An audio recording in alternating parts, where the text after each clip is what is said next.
Nous voici au chapitre 16. Je n'avais pas grand-chose à voir avec le chapitre 15. Puis pour éviter les doublons, les répétitions, on avance un petit peu plus vite. Commençons dès la page 150. Le chapitre 16 est intitulé « Comment vous approcher de Dieu ?» Une touriste qui visitait un pays oriental a été surprise par les rites religieux qui se déroulaient dans un temple bouddhiste. Certes, les statues n'étaient pas celles de Marie ou de Christ, mais nombre de rites ressemblaient à ceux pratiqués chez elle dans son église. Elle a remarqué par exemple qu'on utilisait des chapelets et qu'on récitait des prières. D'autres personnes ont constaté les mêmes similitudes. Que ce soit en Orient ou en Occident, la façon dont les fidèles essaient de s'approcher de Dieu ou de ce qui est l'objet de leur vénération est remarquablement similaire.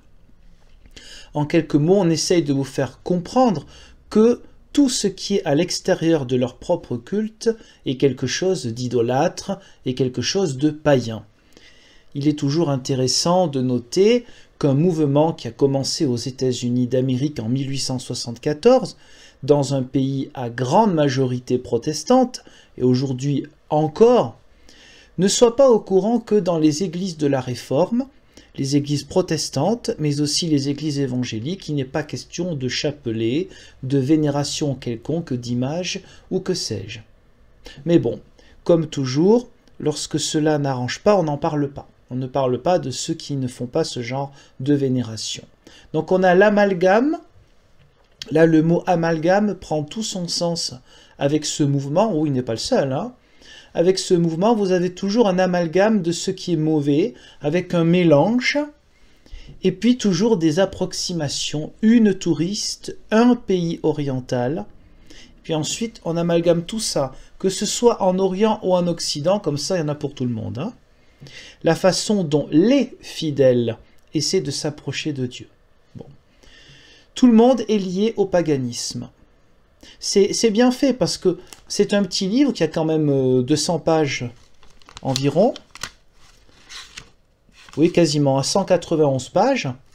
Mais en peu de pages, vous avez tout un condensé de diabolisation des autres et d'exaltation de ce qui se vit au sein du peuple choisi, parce que c'est un nouveau peuple choisi, d'un petit reste, interprétation de l'Ancien Testament, pour dire voilà, vous avez la sécurité chez nous et le danger de tout ce qui est affreux à l'extérieur. Page 150, un peu plus bas au numéro 2. Quand ils s'adressent à Dieu dans la prière, certains ne pensent qu'à ce qu'ils peuvent en retirer. Par exemple, un homme a demandé un jour à un témoin de Jéhovah « Si vous priez pour moi, mes problèmes familiaux et de travail, ainsi que mes ennuis de santé, seront-ils résolus ?» Apparemment, cet homme le croyait, mais beaucoup prient sans voir pour autant leurs difficultés disparaître. Aussi pourrions-nous nous demander à quoi bon s'approcher de Dieu. Donc, il est dit à la fois que certains ne pensent qu'à eux, ils n'adressent des prières que pour eux. D'un autre côté, il n'est pas du tout condamné d'adresser des prières que pour soi. Il n'est pas non plus dit clairement que lorsqu'un témoin de Jéhovah prie pour les autres, c'est une bonne chose ou pas. On ne sait pas trop. C'est un mélange de choses, un mélange, une confusion généralisée sur le sens de la prière.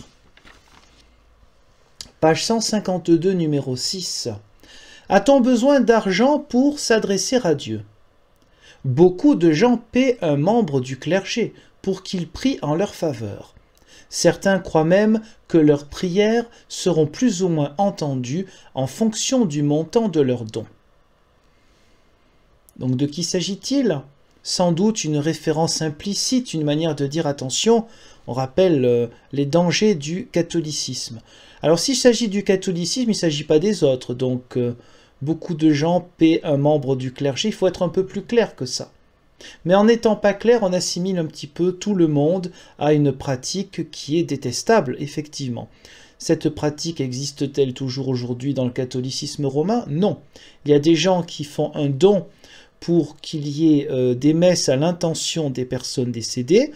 c'est un sujet sur lequel nous sommes en désaccord, les églises de la Réforme et l'Église catholique romaine, mais il ne s'agit pas de payer pour qu'il y ait plus de prières pour eux. Ça n'a rien à voir. Les gens ne vont pas payer un prêtre pour qu'il prie pour eux et que ça marche comme ça. C'est un don à l'Église, c'est comme ça qu'ils voient les choses. Qu'on soit en accord ou en désaccord avec leurs pratiques, ce n'est pas avec ce sous-entendu de corruption, plus on donne des sous et plus le prêtre va prier pour vous. Et donc plus votre prière sera peut-être exaucée. Mais c'est une manière malhonnête, comme très souvent dans leurs livres, malhonnête de parler des autres religions. Tenter que ce soit une religion. Un petit exemple parmi, je dirais, une vingtaine ou une trentaine dans ce livre, à la page 153, citation « Les yeux de Jéhovah sont sur les justes, et ses oreilles vers leurs supplications, mais la face de Jéhovah est contre ceux qui font des choses mauvaises, dit la parole de Dieu. » Première lettre de Pierre, chapitre 3, 12. Il est impossible de trouver le mot Jéhovah dans le Nouveau Testament puisque c'est écrit en grec, donc c'est kurios la plupart du temps, le Seigneur, et retrouver un mot transcrit et de manière un peu arriérée du tétragramme dans un texte qui est en grec, ce n'est pas possible, la langue grecque n'est pas la langue hébraïque, c'est aussi simple que ça, tout le monde peut arriver à le comprendre. Page 154, numéro 11. Que faire si quelqu'un représente un groupe dans une prière, peut-être à l'occasion d'une réunion des témoins de Jéhovah? Si nous sommes dans l'assistance, écoutons attentivement, de manière qu'à la fin de la prière, nous puissions dire de tout cœur Amen, ce qui signifie qu'il en soit ainsi. Alors 1 Corinthiens 14, verset 16, la référence qu'il donne. Il s'agit effectivement dans les liturgies du début du christianisme, comme aussi dans le judaïsme, l'importance de répondre Amen, qui est dérivé de émettre la vérité, pour dire son approbation. Voilà, c'était quelque chose de très ancré dans le judaïsme et le christianisme primitif. Alors, inciter les gens à dire Amen, donc des gens qui viennent de l'extérieur, bien sûr, c'est encore une manière de dire, voilà, rejoignez-nous. C'est une manière un petit peu insidieuse.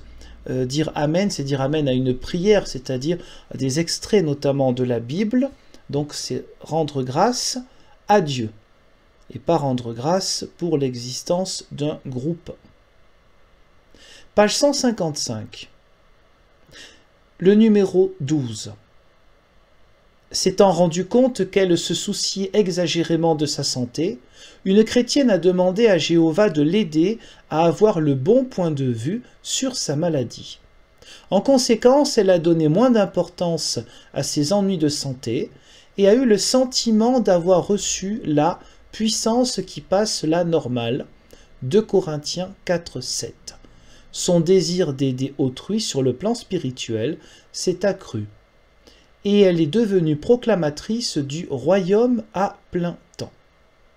Quand je lis cela, je dis elle est devenue proclamatrice ou elle est devenue affaiblie physiquement et esclave d'une organisation.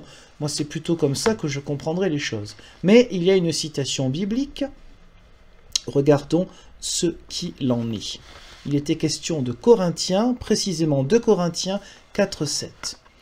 Dans ce passage et le contexte, il s'agit donc de Paul et de la puissance de l'Évangile qui s'est manifestée dans la faiblesse de ses messagers.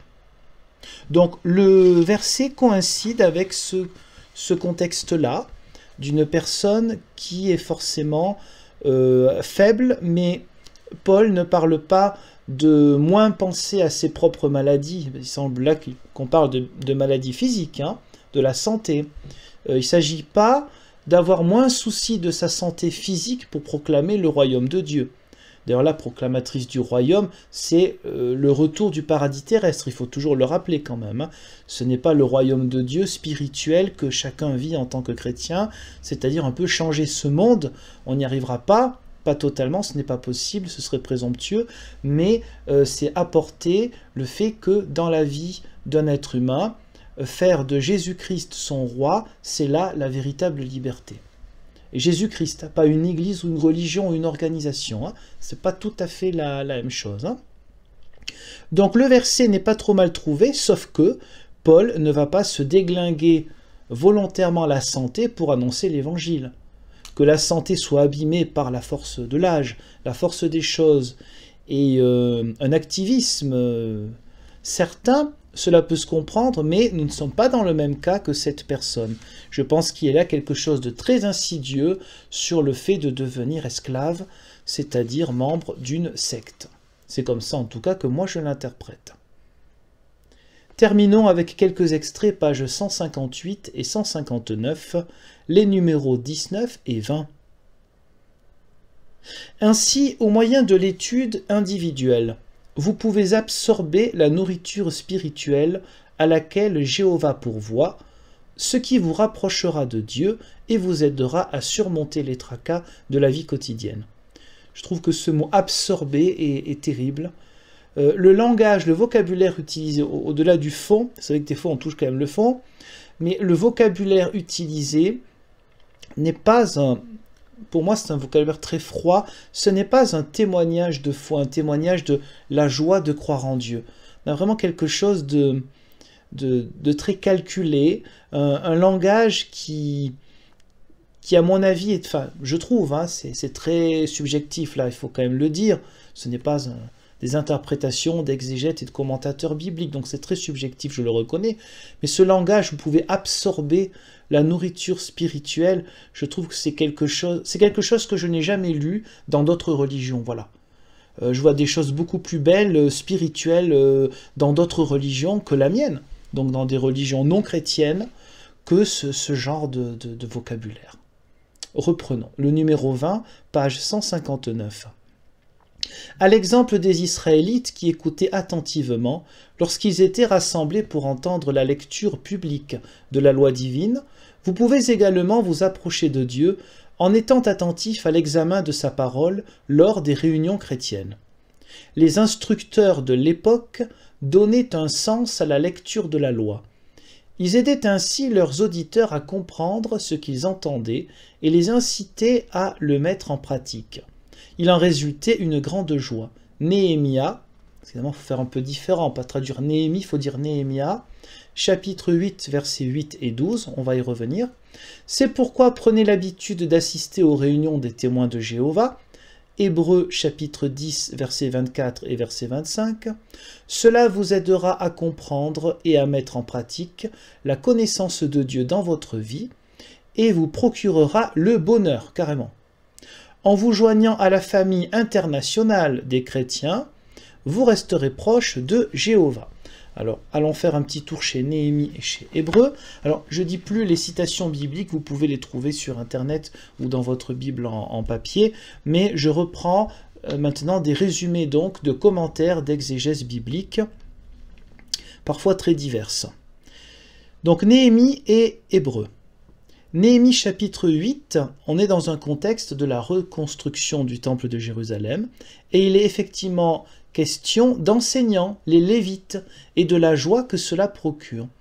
Alors maintenant, j'aimerais bien trouver quand même quelque chose de clair en tant que lien entre les Lévites, dont je peux imaginer une instruction importante au niveau des Écritures, et comme cela est de tradition depuis fort longtemps dans la religion juive d'interprétations diverses, et puis les gens qui écoutaient. Donc le lien entre les Lévites qui enseignent et ce que l'on a dans les réunions des témoins de Jéhovah, c'est encore particulièrement, je dis là quelque chose de pas très gentil, mais c'est particulièrement prétentieux. Je pense que personne ne devrait se prendre pour un Lévite. Il faut respecter les ancêtres. Le Christ est venu depuis. D'ailleurs, les choses ont été beaucoup plus clarifiées avec la Nouvelle Alliance, mais considérez qu'on est un peu comme les Lévites de l'Ancien Testament. Voilà. Bienvenue dans le royaume de l'humilité. Et Hébreux 10, versets 24 et 25, ce passage dit expressément de ne pas abandonner le culte. Le culte, vivre l'assemblée, vivre l'Église, est un signe de l'assemblée qui sera avec le Christ un jour en totale communion avec Dieu. Donc on a quelque chose de très spirituel. Donc de ne pas abandonner le culte, effectivement c'est fondamental. Là on a toujours ce côté un petit peu de faire attention de ce qui pourrait advenir. On a toujours un petit côté menaçant, qu'il soit plus ou moins explicite ou implicite. Vous resterez proche de Jéhovah. Sur cette traduction et transcription arriérée du 19e siècle. Il faut faire différent des autres. Hein. Voilà. Vous resterez proche de Jéhovah si vous êtes avec nous, parce que si vous êtes avec les autres, forcément, on sait de qui ils seront proches de Satan.